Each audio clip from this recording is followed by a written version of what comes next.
ቀዮቹ ሰይጣኖች ማንቸስተር ዩናይትዶች ካርሎስ ባሌባን ዝውውር የጨረሱ እንደሆነ ታዋቂው የዝውውር መረጃ ዘጋቢ ዴቪድ ኦርኒስተን ገልጸዋል።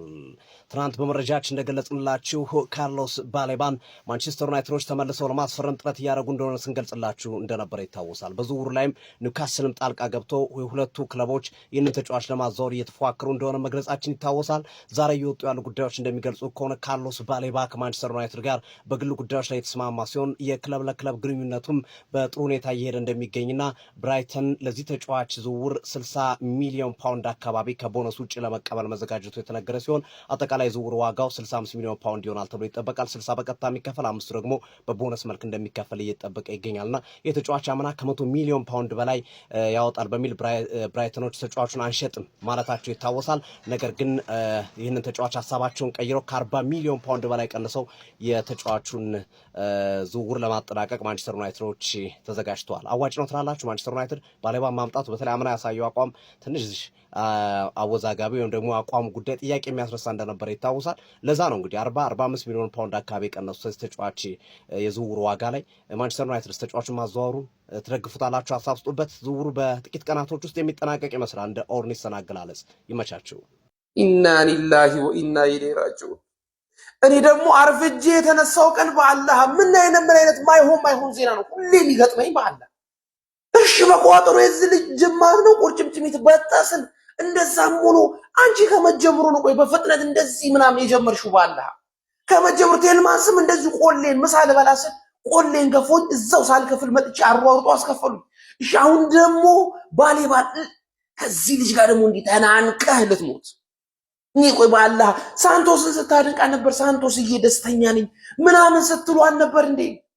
ይሄ ልጅ ጅማቱን ከመበጠስ ውጪ ምን እናርግ? ፍሬውን እንዲህ መንቀል ነበረብን?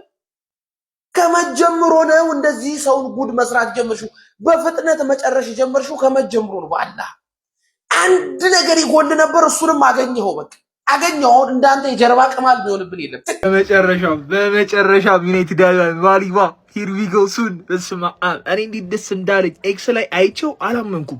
ፌክ አካውንት ነው ብዬ ኢንስታግራም ላይ ገባው እንዲህ እኔ ሶቸሪ እና ዴታው ትላንትና ደግሞ ቪዲዮ ሰርቼ ነበር። እነዚህ ሰዎች ባለቀ ሰዓት ላይ የሚያደርጓቸው ዝውውሮች ጸዴ ናቸው። ቤንጃሚን ሲስኮ ላመንስ ምናምን ብያችሁ ነበር። ባሌባ እኔ ግራን ፉል ባክ ብቻ ነው የጠበቅኩት። ሶስተኛ ሚድፊልደር ጭራሽ ነው ያልጠበቅኩት። ያስፈርማሉ ብዬ ባሌባ እናቴ ትሙት እንዴት ደስ እንዳለኝ። እኔ በህሪብ ጎድ ተረስቼ አላውቅም። ይሄን ያላለ አይደለ ፈገግ ብዬ አላውቅም። የባሌባ ግን በጣም በቃ እባካችሁ እያልኩኝ ነበር። ባሌባ በቀዩ ማሊያ ላይሽ ነው የኔ አባት። ካርሎስ ባሌባ ጉዳት አለበት። አዎ ጉዳት አለበት። ይሄ ከሳምንት በፊት ዴቪድ ኦርንስቴን ያስነበቡት ነበረ። ሲያስነበብ ግን ጉዳቱንም አያይዞ ይሄን ያለ የከፋ ጉዳት እንዳልሆነ ተናግሯልና ዩናይትዶች እሱን ለማዘዋወር የወሰኑትም ለዛ ነው። ይሄን ያለ የከፋ ጉዳት አይደለም። አንዱ ለጨዋታ የሚያመልጠው ነው። የመጀመሪያ ሃል ሲቲ በዚህኛው ሳምንት ያመልጠዋል። ከዛ እስከ ሶስተኛው ሳምንት ድረስ ያለው ጨዋታ ሊያመልጠው ይችላል። ያንን ከቨር ማድረግ የሚችሉ ተጫዋቾች አሉ። ማይክል ካሪክ የሚጫወተው ጨዋታ አንጻር ደግሞ በሁለት ሚድፊልደር ስለምንጫወት ኮሜኑ ከቴሌማንስ ጋር ኮሜኑ ከሳንቶስ ጋር ሳንቶስ ከቴሌማንስ እንደዚህ የተፈራረቁ መጫወት የሚችሉበት አጋጣሚ አለና የመጀመሪያዎቹ 3 የፕሪሚየር ሊግ ጌሞች ብዙም ያሳስበን አይደለም። ካርሎስ ባሌባ ይሄን ያላሳሳቢ ጉዳት አይደለም የደረሰበት። ሰበርና እጅግ አስደሳች የዝውውር መረጃ ለማንቸስተር ዩናይትዶች በዚህ ሰዓት ተሰምቷል። ቪዲዮን ኮፒ ሊንክ ላይ ሪፖስት እያደረጋችሁ ሁላችሁም ጀምሩት። ማንቸስተር ዩናይትዶች ካሜሩናዊውን የ2 ዓመቱን የብራይተኑን አማካይ ካርሎስ ባሌባን በ60 ሚሊዮን ፓውንድ ሲደመር 5 ደግሞ እየታየ የሚጨመር በድምሩ በ65 ሚሊዮን ፓውንድ ተጫዋቹን የግላቸው ለማድረግ በእጅጉን መቃረባቸውንና የመጨረሻው ደረጃ ላይ መድረሳቸውን ታማኙ ጋዜጠኛ ዴቪድ ኦርንስቲን እንዲሁም ዘ አትሌቲክ ዘግበዋል። ይህ ዝውውር እውን የሚሆን ከሆነ ከ10 ስንት ሰጥቷላችሁ? ሀሳብ አስተያየትና ሬቲንጋችሁን ኮሜንት ሴክሽን ላይ ያጋሩኝ። እንደነዚህ አይነት ፈጣንና ታማኝነት ያላቸው እግር ኳሳዊ መረጃዎች በቀጣይም ለማግኘት የፕላስ ምልክቷን በመንካት የሜዳ ስፖርት ቤተሰብ ይሁኑ። አረ ጎበዛ ጨብጭብ። ለማንቼ ደጋፊዎች ሰበር ዜና። አሁን ዴቪድ ኦርንስተን እንደዘገበው ከሆነ እንግዲህ ማንቸስተር ዩናይትድ ካርሎስ ባሌባን ለማስፈረም እጅጉኑ እንደተቃረበ ተገልጿል ማለት ነው። ካርሎስ ባሌባን እንግዲህ በ60 ሚሊዮን ፓውንድ ፕላስ 5 ማንቸስተር ዩናይትድ ካርሎስ ባሌባን የግሉ ለማድረግ እንግዲህ እጅጉኑ በጣም ከሚጠበቀው በላይ እንደተቃረበ ገልጿል ማለት ነው። ይሄም እንግዲህ ለማንቸስተር ዩናይትድ ደጋፊዎች በጣም አስደሳች ዜና ነው ማለት ነው። ምክንያቱም የጎደለንን ቦታ ካርሎስ ባሌባ እንደሚተካልን ይታወቃል ማለት ነው። እንግዲህ ካርሎስ ባሌባን አምና ለማስፈረም ምን ያህል ፈክተን እንደነበረ ይታወቃል ማለት ነው። አሁን ላይ ግን እጅጉኑ ማንቸስተር ዩናይትድ ባሌባን ለማስፈረም እንግዲህ እንደተቃረበ ዴቪድ ኦርንስተን አረጋግጧል ማለት ነው። ይመቻሉ። ሰበር ዜና የእንግሊዝ ፕሪሚየር ሊግ ሚዛን የሚቀይረው ዝውውር ሊፈጸም ተቃርቧል። ዴቪድ ኦርንስቲን ማንቸስተር ዩናይትድ ካርሎስ ባሌባን ሊያስፈርም እጅግ በጣም እንደተቃረበ ዘግቧል። ማንቸስተር ዩናይትድ 65 ሚሊዮን ፓውንድ ለብራይተኖች እንዳቀረበ ነው ዴቪድ ኦርንስቲን የዘገበው። ይህ ዝውውር ሊጠናቀቅ እጅግ በጣም እንደተቃረበ ነው ዴቪድ ኦርንስቲን የዘገበው። ንግግሮች እንደቀጠሉና ማንቸስተር ዩናይትድ እና ብራይተን ሊስማሙ እጅግ በጣም ከጫፍ እንደደረሱ ዴቪድ ኦርንስቲን ዘግቧል። ይህንን ዝውውር ስሰሙ ምን ተሰማችሁ? እንግዲህ ስለ ካርሎስ ባሌባ ያላችሁን ሀሳብ አስተያየት በኮሜንት ሴክሽን አካፍሉኝ። ይመቻችሁ። ሰበር ሳይሰበር ይላል። ካርሎስ ባሌባን ለማስፈረም ማንቼ ተፍ ማለት ጀምሯል። ሲጀመር እኔ ቢራዳይ ብሰድብህ ብመክርህ እኮ ለአንተ ብዬ እኔ ስለምወድ የፍቅሬን እኮ ነው። እናቴ ነቃ ደንገጥ እንድትል ዓለም ጥሎን እንዳይጠፋ ይሄን እኮ ነው መልሽ። ይሄን ነው መልሽ። የኔ ኦማር ቤራዳ ላላ ብዬ ወዳለሁ። እኔንም ቶሎ ብለህ አስፈርመህ ታመጣለህ። ኤሊሳልን ጠቅ ታደርጋለህ።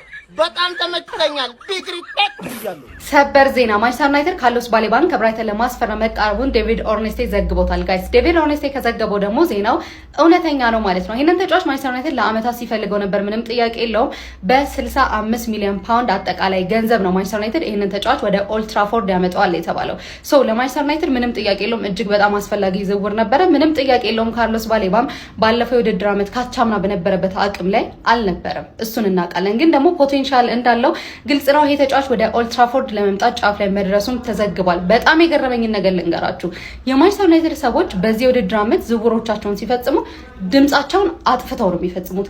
ወይ ተስማሙ ወይ ተቃርበዋል ሲባል ነው እየሰማን ያለ ነውና ይሄ ለማንቸስተር ዩናይትድ ትልቅ ለውጥ ይመስለኛል። እንዴት አያችሁት ይሄንን ዝውውር? ኮሜንት ላይ ሀሳባችሁን ሼር አድርጉኝ። ባይ ካርሎስ ባሌባ ጋር በተያያዘ ሚስጥራዊ ድርድሩ ምን እንደሚመስል መረጃ ይዤላችሁ መጥቻለሁ። ማንም የማይነግራችሁን መረጃ ነው የማጋራችሁ ማለት ነው። እናንተ ኮፒ ሊንክ፣ ሪፖስት፣ ላይክ፣ ሸር አድርጉት በደንብ ነው። አካውንታችን በጣም ተመቷል እና ቫይራል እየወጣ አይደለም። ስለ ካርሎስ ባሌባ ከማንም ቀድመን ነበር መረጃ ያደረስናችሁ፣ ነገር ግን ቫይራል አልወጣም፣ ምክንያቱም አካውንታችን ተመቷል ማለት ነው። ካርሎስ ባሌባ ጋር በተያያዘ ሚስጥራዊ ድርድሩ ምን እንደሚመስል ፋብሪዞ ሮማኖ ዘአትሌቲክ መረጃ ይዘው ወጥተዋል ማለት ነው። ካርሎስ ባሌባ 2025 ላይ ሐምሌ ወር ላይ ለብራይተኖች ማንቸስተር ዩናይትድን መቀላቀል ህልሙ እንደሆነና እንደሚፈልግ በግልጽ ሁኔታ እንደነገራቸው ተገልጿል። ይሄ ማለት ከአንድ ዓመት በፊት ማንቸስተር ዩናይትድን የመቀላቀል ፍላጎት እንዳለው ገልጿል። በዛ ወቅት ብራይተኖች ለመልቀቅ ፈቃደኛም ባይሆኑ ግን ባሌባ በብራይተን የመቆየት ፍላጎት እንደሌለው ገልጾላቸው ነበረ።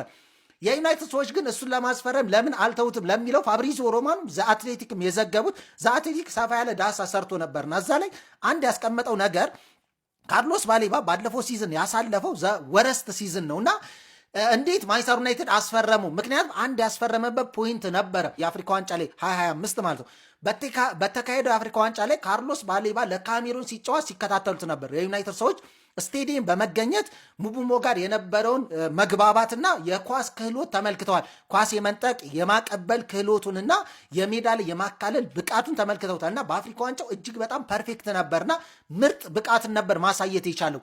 ስለዚህ አሁንም ብቃቱን ማግኘት ይችላል ብለው ያምናሉ እና እንዲያስፈርሙት ያደረገው በአፍሪካ ዋንጫ ያሳየው እጅግ በጣም የሚደንቅ ብቃት ነው። ምክንያቱም ካርሎስ ባሌባ ባለፈው ሲዝን በጣም አስከፊ የውድድር ዘመን ነው ማሳለፍ የቻለ፣ ነገር ግን በአፍሪካ ዋንጫ በጣም ጥሩ ስለነበረ እንዲያስፈርሙ ያደረጋቸው አንዱ ምክንያት ይህ እንደሆነ ተዘግቧል። ሌላው ደግሞ ፋብሪዚዮ የዘገበው ካርሎስ ባሌባ ወደ ማንቸስተር ዩናይትድ ሲዘዋወር ባለፈው ሲዝን የግል ስምምነት አጠናቆ ነበርና ከባለፈው ሲዝን ያጠናቀቀበት የግል ጥቅማ ጥቅም ዋጋ ቀንሶ ነው በዚህ ሲዝን ደግሞ ያጠናቀቀው። ይሄ እንደ ምክንያት ያስቀመጠው ፋብሪዚዮ ምንድነው ካርሎስ ባሌባ ማንቸስተር ዩናይትድን የመቀላቀል ፍላጎት ስላለው ይህንን እንዳደረገ ተገልጿል። እስቲ እናንተስ ይህን ስሰሙ እንተሰማችሁ? ያላችሁን ሀሳብ አስተያየት አካፍሉ።